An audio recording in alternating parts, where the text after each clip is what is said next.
In our class's second project, we will all be creating a collage or assemblage and photographing it with your cell phone to upload onto Canvas. The ideas we'll be working through are color, variety, unity, and emphasis. You'll have to decide on what you want the theme of your collage assemblage to be.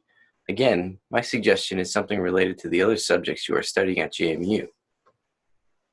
This project will require you to think about how you compose a collage, what decisions you are making in constructing your image. Remember, the project will not be critiqued.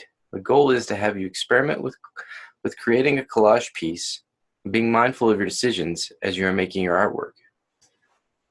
What I'm looking for in these collages relates to your understanding of color, unity, variety, and emphasis in the image. What is collage? Collage is artwork made from an assemblage of different forms, thus creating a new whole. A collage may sometimes include magazines and newspaper clippings, ribbons, paint, bits of colored or handmade papers, portions of artwork or text, photographs, and other found objects, glued onto a piece of paper, cardboard, or canvas. In the 20th century, a shift happened. Instead of presenting an image as representational, the literal material was used. Picasso and Braque worked in this way. Using industrially created paper attached to the surface of the drawing, here imitation wood grain paper and newspaper advertisements are included. Another example of collage is Bearden's Mysteries. It evokes the texture of growing up as an African American in rural North Carolina. This technique alludes to traditions of quilting or piecing together fragments of different fabric and the rhythms and improvisation of jazz.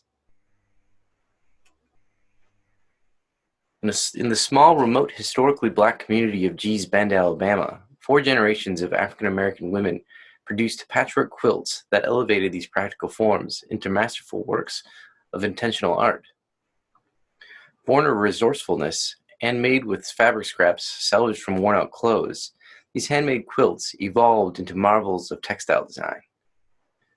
These interconnected artists, bound by geographic isolation and shared history of enslaved ancestors, experimented with bold geometric shapes and improvisational design techniques that is likened to African art and improvisational rhythms of jazz. Now widely displayed in museums around the world, the quilts of Gee's Bend have become beloved, important chapter in the history of American art. An even more contemporary approach is that of Wangechi Mutu. This is an image of a woman crouching in grasslands. The hair writhes down the spine like a mane, suggesting a sort of animal-like character. Her body is spotted, evoking designer fabric, as well as camouflage or disease. Elements are cut from the picture, such as a motorcycle on the hands and feet. The title evokes a lethal conflicts in everyday life of Kenya and the surrounding areas. The image is ambiguous, clashing glamour and violence, danger and desire.